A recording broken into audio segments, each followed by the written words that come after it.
I was ready to walk away. The hotel suite was quiet.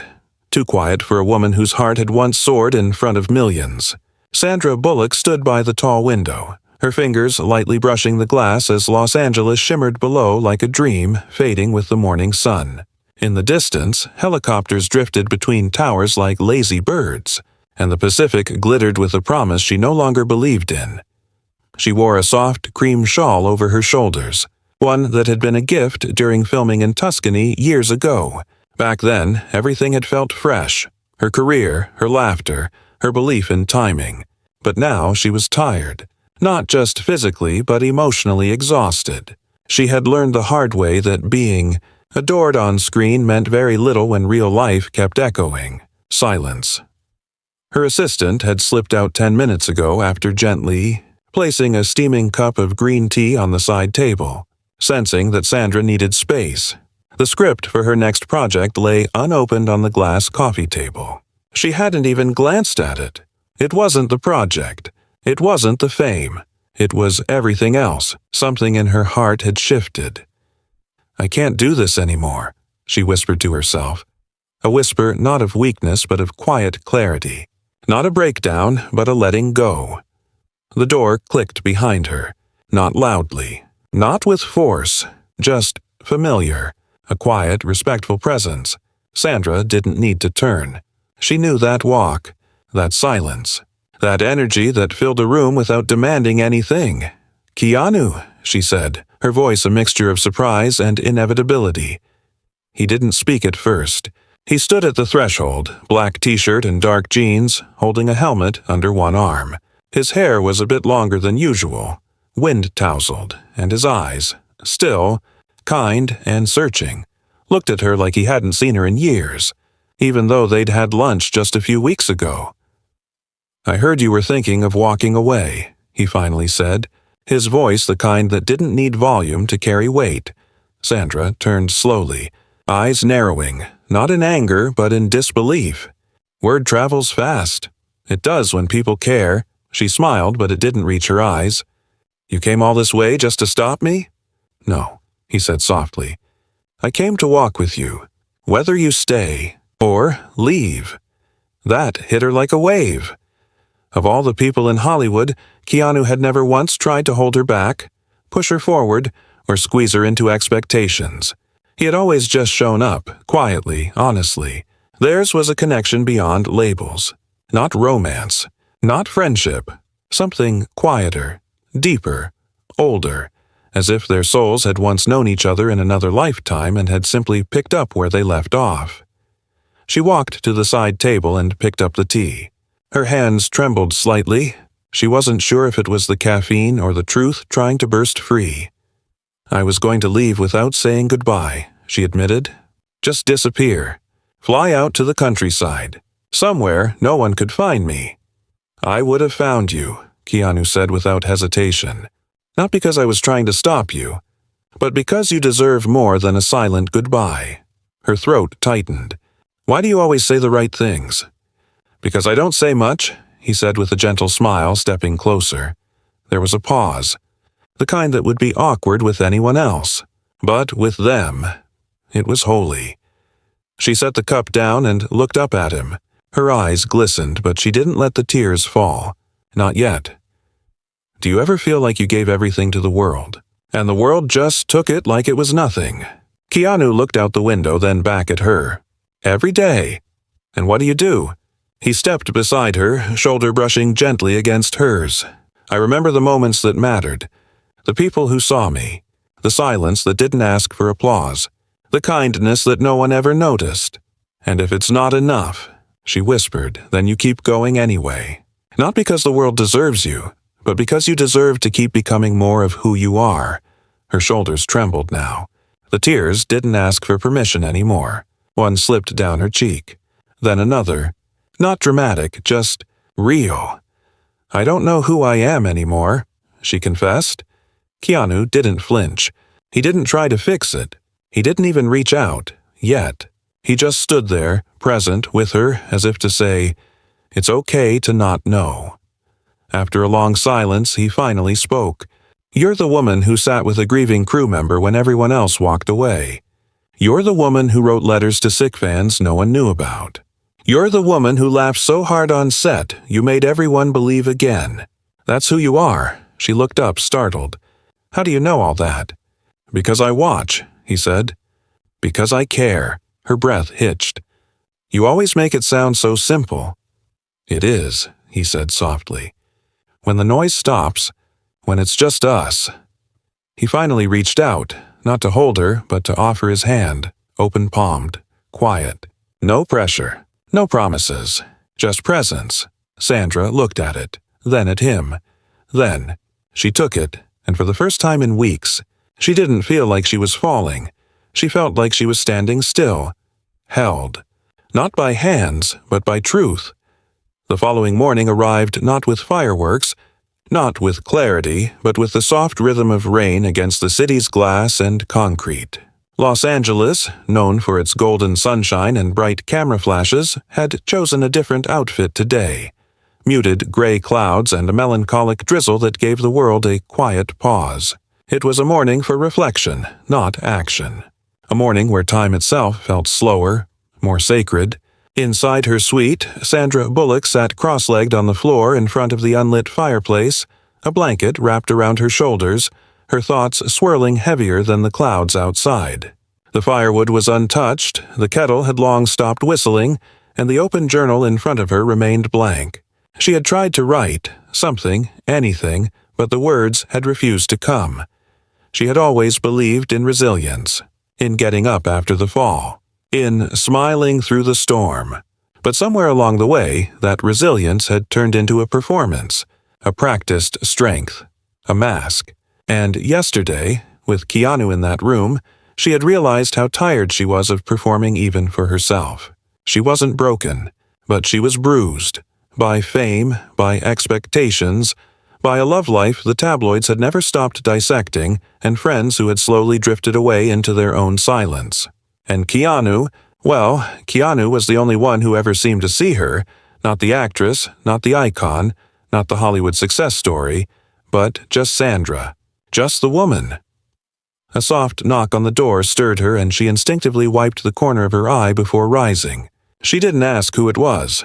Some people don't need to knock twice. When she opened the door, there he was again. Keanu Reeves, in a black hoodie and jeans, damp hair sticking slightly to his forehead, holding 2 takeout coffee cups and a brown paper bag that smelled suspiciously of her favorite banana pancakes. He didn't say anything. He simply held up the bag with a half smile. "I figured we might need carbs," he said softly. Sandra blinked at him, a reluctant laugh escaping through the haze. "And you remembered the banana pancakes?" "I remember everything you pretend you don't need," he said, stepping inside. They didn't talk much over breakfast. He let her take her time. She nibbled slowly, thoughtfully, and he waited, sipping his coffee like he had nowhere else to be.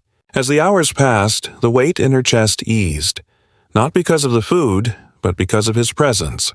He wasn't filling her silence with noise. He was sitting in it with her, and that somehow was what she needed the most. After breakfast, he stood. "Come with me, to where?" she asked, instantly wary. He didn't answer, just gave her a look, the kind of look that didn't need convincing. So she dressed. Soft jeans, hoodie, no makeup, just Sandra, the real her. They drove with the windows slightly down, the rain now a gentle mist. Keanu's motorcycle had been left behind. Today, he had borrowed an old navy blue Jeep Wrangler. No frills, no shine.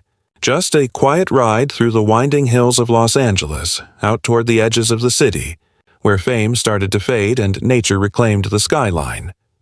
They parked at a small overlook just above Griffith Park.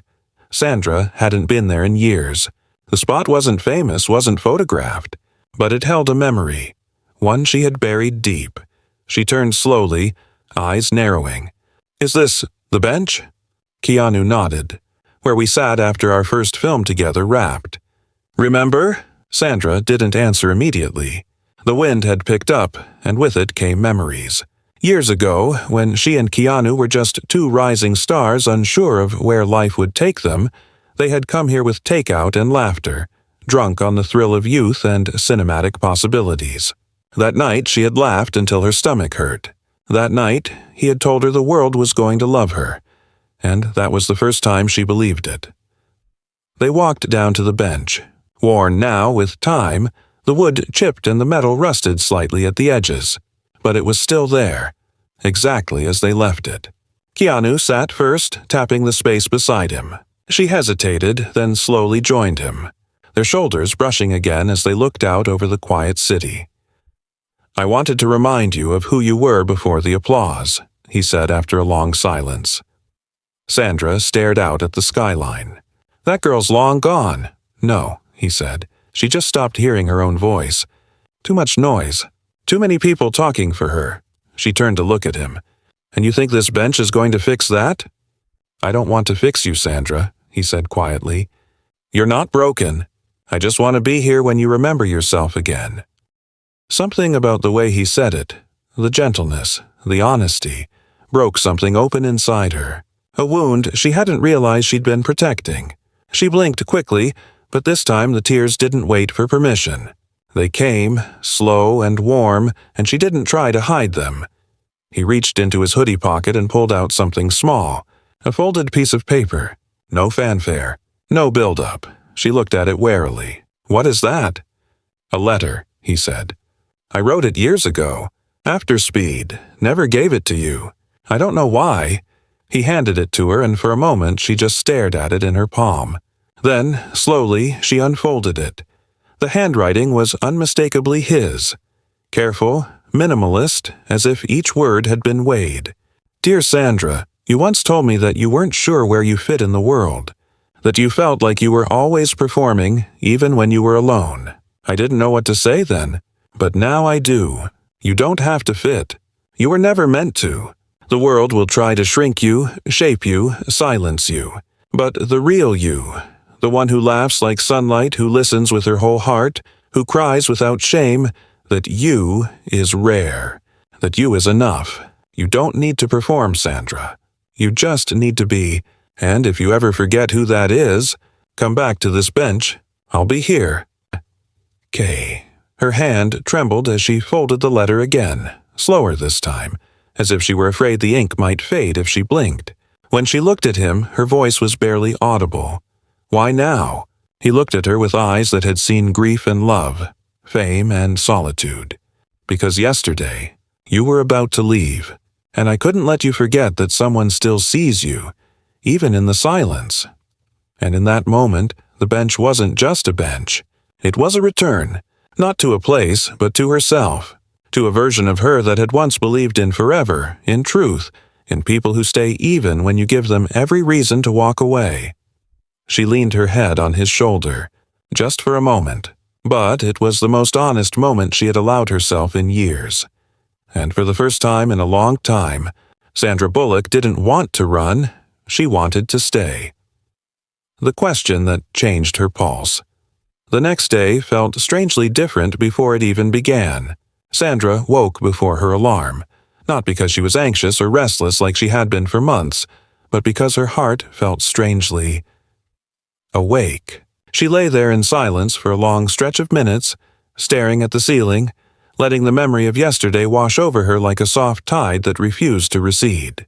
The bench, Keanu's letter, the way he looked at her, not like a woman trying to escape the world, but like a woman who still had so much worth living for. Something inside her shifted there, and she could feel it now, like a dormant flame getting oxygen again. She was beginning to realize she had never truly been tired of movies, tired of the industry, tired of giving her heart to art. She had been tired of pouring emotion into empty rooms where no one saw her, tired of pretending she was strong simply because cameras had once loved her smile. She wanted to be real again. Not iconic, not perfect, just real. So when her phone buzzed and Keanu's name appeared on the screen, her mouth curved naturally, without force, without conscious effort, into something she hadn't felt in a long time. Something alive. "Are you awake?" His text read, 3 words, simple but full. She typed back, barely, but yes. His reply came instantly. "Get ready. Today we go somewhere different. She didn't ask where. She didn't need to, because it was the first time in months she trusted a direction that wasn't coming from her agent, her schedule, or her own fearful instinct to hide. She showered, tied her hair into a loose bun, put on a soft, neutral sweater and jeans, and stepped outside. His Jeep was already waiting downstairs. When she got in, Keanu looked at her, not at the version of her she had been fighting to hide, but at the woman sitting there with raw vulnerability and untold chapters simmering beneath her rib cage. "You look lighter today," he said softly, pulling out of the driveway with that calm confidence that always felt like quiet gravity. "I feel lighter," she admitted. "It's strange." "Healing always feels strange at first," he answered. "It's unfamiliar, because you stopped expecting it." They drove away from the city this time, past the hills, past the noise, past everything loud enough to interrupt their silence. 2 hours later, the landscape turned into long, golden fields, open sky, and dirt roads that seemed untouched by ambition and fame. Sandra watched the horizon like she was watching clarity itself form shape in front of her. "Where are we going?" she finally asked. He breathed out slowly, as if the moment itself had weight, a place where life feels honest. He pulled up to a quiet rural animal sanctuary. Rescued horses, stray dogs, retired therapy animals, and animals that had nowhere left to belong. The owner came forward, a gentle elderly woman with silver hair and soft ocean blue eyes, someone Keanu clearly knew, because she hugged him warmly. "You brought her," the woman said, not surprised, not questioning, only understanding. Sandra looked between them. "You two know each other?" The older woman smiled. "Keanu comes here when the world starts demanding too much from him. I call this place the regrouping ground." Sandra felt something inside her tighten in her chest and then expand. Exactly that. Regrouping. She didn't know she needed a word for it, but she did. They spent the afternoon simply existent, not performing, not forcing conversation, not needing to be interesting or special. They fed horses, walked the fields with rescued dogs, sat under the giant oak tree in the middle of the sanctuary while the wind moved through the leaves like an orchestra nature composed, only for those quiet enough to listen. At one point, Sandra leaned, her back against the tree trunk, and closed her eyes, the breeze kissing her cheek gently. "This is the first time in so long," she whispered, "that I can hear myself think without fear inside my own thoughts." Keanu was sitting on the ground beside her, legs stretched out, arms resting casually over his knees, staring at the vast open horizon like it was a mirror reflecting his own inner peace. "That's why I brought you here," he finally said. "Because sometimes what we need isn't advice. It's space, and the reminder that the world is still gentle somewhere." Sandra opened her eyes slowly and looked at him, really looked at him, and there it was, what she always knew deep down but never dared admit aloud. He had always been her safest place, not because he tried to rescue her, but because he never asked her to earn belonging. She whispered so softly it almost got lost in the wind. "Why me, Keanu?" He turned his face toward her then, and there was no hesitation, no nervousness, no complicated metaphors, just a truth simple enough to shake the earth beneath her. "Because you were the one person I met in this industry who never lost her soul to survive in it." She felt her pulse stutter inside her chest. She swallowed slowly, and then he leaned in slightly, not enough to invade, but enough to make her heart stop avoiding the truth pulsing between them. "Sandra," Keanu said gently, "if you stay because of who you are becoming, not because of what the world expects you to remain." He paused. He looked straight into her eyes, and then he asked the question that changed her heartbeat. "Do you want to live again? Or just continue existing?" She felt her breath catch, not because the question was heavy, but because it was finally the right question. For years she had been surviving, coping, pretending, sleeping through her own life while the world applauded illusions of strength. But this moment, this grounded earth, this sanctuary, this man sitting quietly in front of her, was the first time she realized she was allowed to choose life again. Her voice cracked, but her answer was clear. "I want to live." Keanu nodded once, slowly. "Then I won't let you forget that again." And just like that, without dramatic music or cinematic fireworks, something began again inside her. Not love yet, but the beginning of a life where love could finally exist without fear. And as the sun started to set behind the fields, painting the sky in blush and orange, Sandra realized she was no longer planning her escape. She was planning her return. The following days unfolded like pages in a novel she hadn't written but had somehow always belonged to. Sandra didn't return to the city right away.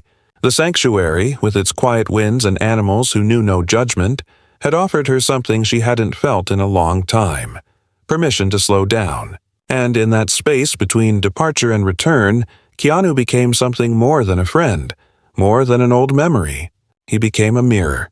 Not the kind that showed her what she had lost, but the kind that reflected back who she had always been underneath the noise. They spent their days simply.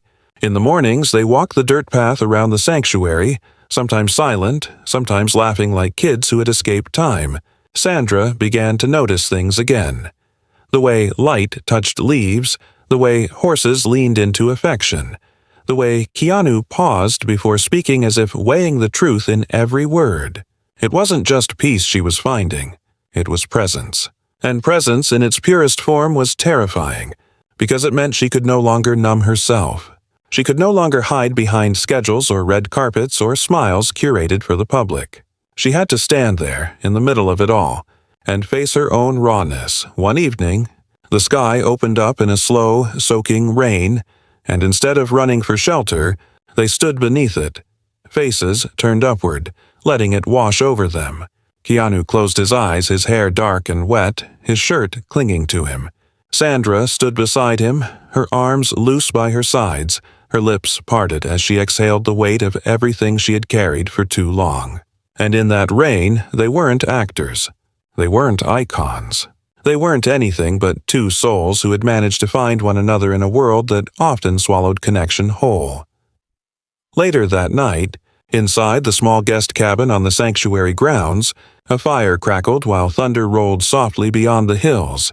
Sandra sat curled on the couch, a thick sweater draped over her shoulders, her bare feet pulled up underneath her.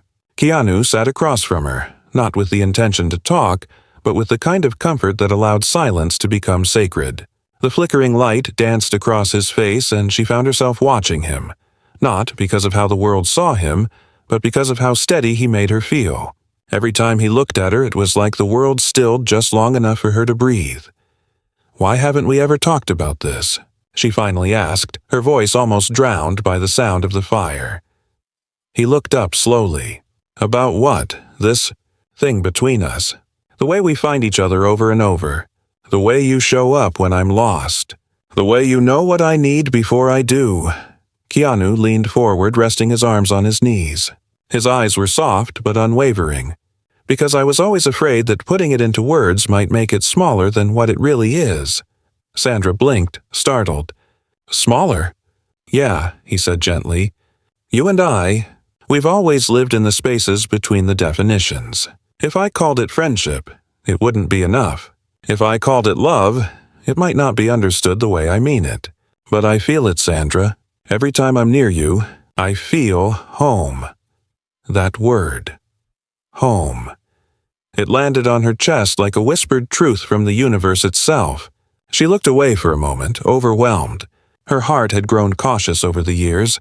Betrayals, breakups, losing people she thought would stay. She had learned to guard it, to not trust softness so easily. But Keanu, he never asked her to lower the walls. He simply stood beside them patiently until she chose to open the gate. "I've always been afraid of needing someone too much," she admitted. "Because the moment you let someone in, you give them the power to leave." Keanu didn't flinch. He didn't offer her the usual reassurances. Instead, he said something she wasn't expecting. "Then let me be someone who stays." Her breath caught. The room, the fire, the storm, everything seemed to go still. "I mean it," he continued. "Not in some grand Hollywood ending kind of way. Not in a fairy tale. I mean in the messy, real, everyday kind of way. When you wake up with puffy eyes, When you can't remember your lines, when you doubt your worth, I want to be there. Not because you need saving, but because we both deserve a place to land." She was crying now, quiet, steady tears that didn't come from sadness but from recognition, from being seen, truly seen. Keanu stood and walked toward her slowly, then knelt in front of the couch, looking up at her not like a man desperate for a yes, but like someone finally ready to say, "I'm here." He reached into his back pocket and pulled out something small and worn, a folded piece of paper again. "This one I wrote last week," he said. Handing it to her, she unfolded it with trembling hands. "Dear Sandra, if you ever find yourself halfway out the door again, I want you to remember this. There is someone who sees your quiet strength, who knows your broken places and still believes they make you beautiful. If you walk away, I will understand. But if you choose to stay, if you choose to risk softness again, I'll be right here. With no script, no expectations, just the truth. You've spent your life giving light to others. Let someone be your warmth now." "Kay," she looked up, her voice barely audible. "Are you asking me to stay with you?" He nodded, not as a demand, but as an invitation. "I'm not asking you to give up anything," he said. "I'm asking you to let something in." She held the letter to her chest, the paper pressing gently against her racing heart. All her life she had run toward goals, dreams, perfection. But never had she been asked, genuinely, soulfully, to simply be held, until now. And somehow, in this quiet cabin with a storm beyond the walls, Sandra Bullock knew the answer wasn't in a dramatic yes or a sweeping declaration. It was in the way she reached out and took his hand, pulling him onto the couch beside her, resting her head on his shoulder with the kind of exhale that only comes when someone finally stops pretending they're fine. "I want to stay," she whispered, and for the first time in years, she meant it with every broken and beautiful part of her being. The world didn't stop spinning just because Sandra Bullock had chosen to stay, but something inside her did. It wasn't a dramatic revelation or some lightning-struck transformation. No, it was subtler, softer, a quiet unfolding, like the petals of a flower that had been frozen shut by too many winters, finally warming in the gentle return of spring.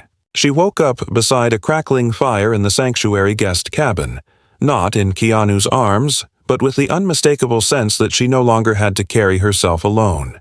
He had stayed, not just in words, but in stillness, in presence, in the way he made room for her breath, her silence, her pauses. And that kind of staying, rare, tender, unearned, was more intimate than any kiss could have been. That morning, she didn't check her phone. Not once. No agent calls, no interview requests, no directors hovering behind the glare of glass. She simply sat outside on the wooden step of the cabin, sipping tea as mist curled above the grass and the scent of wet earth grounded her. Behind her, Keanu moved around the small kitchen making breakfast, his movements unhurried, the sizzle of eggs and butter occasionally interrupted by the sound of a spoon clinking ceramic. And when he finally joined her outside, handing her a plate and sitting close without crowding, she looked at him with a stillness that said more than gratitude. It said, "I see you now, too." They didn't speak much that day. Not because there was nothing to say, but because something in the quiet had become sacred. It wasn't awkward. It wasn't romantic silence waiting to be broken. It was healing. Sandra realized then that so much of her life had been filled with noise, applause, expectations, performances, that she had forgotten what it felt like to just exist without being watched.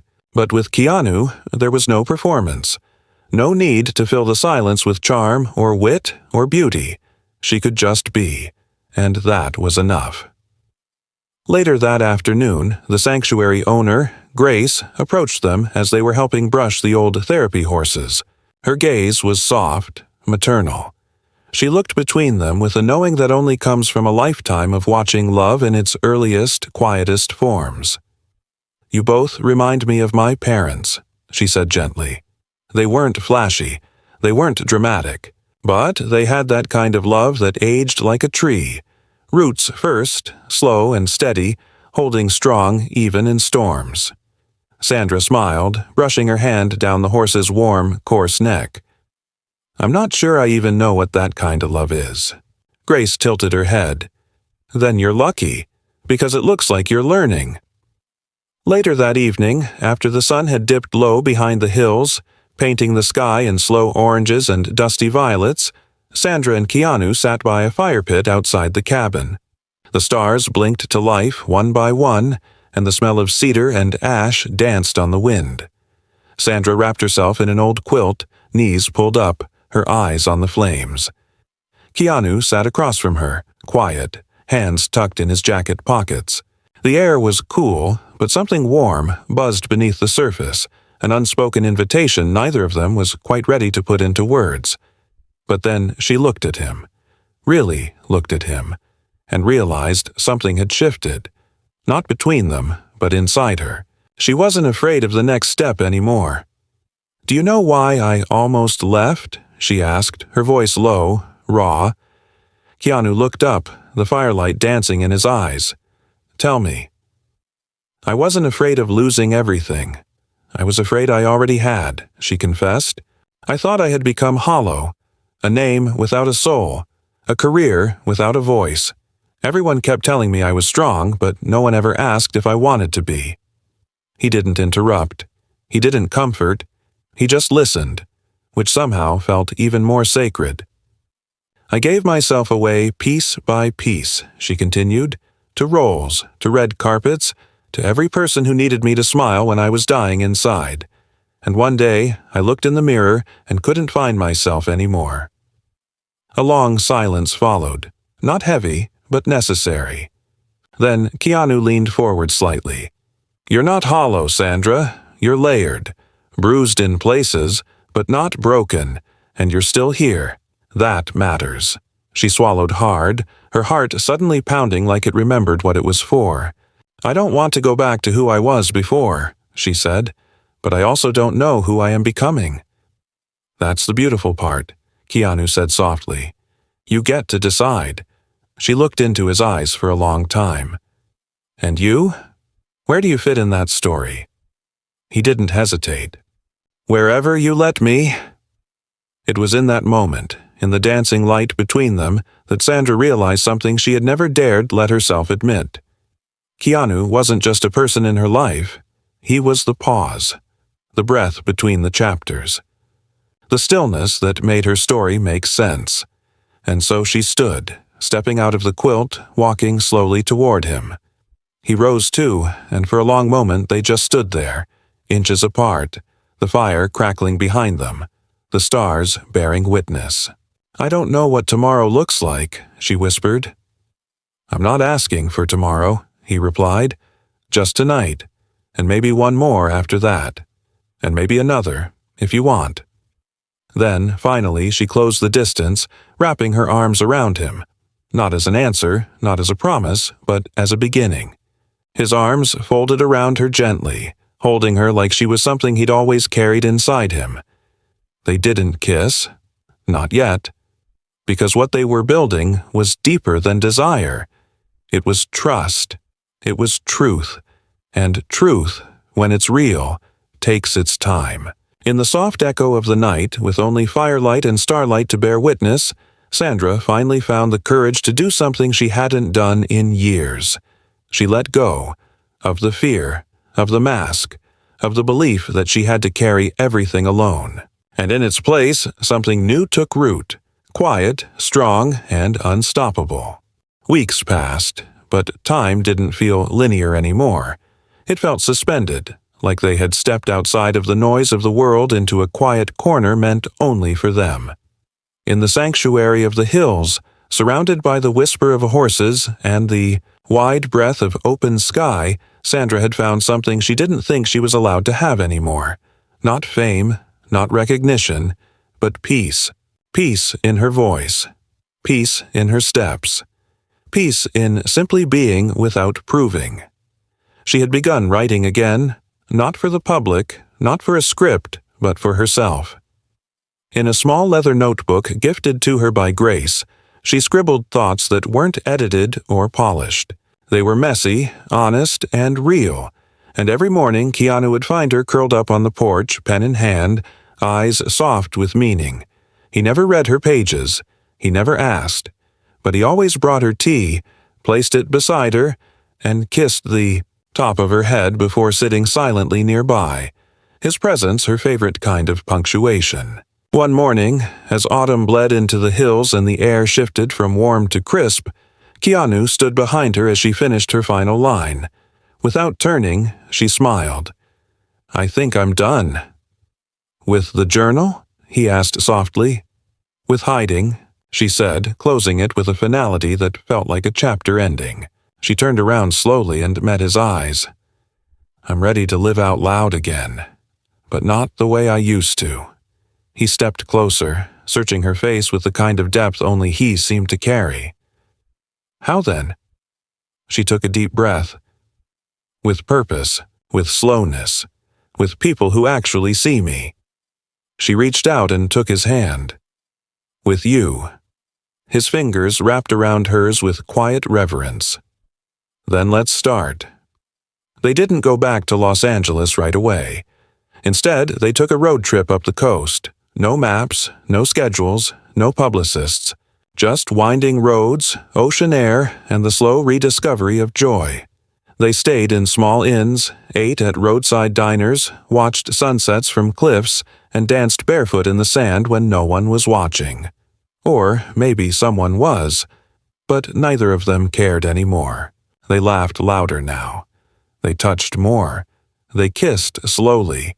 On bridges, on quiet beaches, in the middle of parking lots.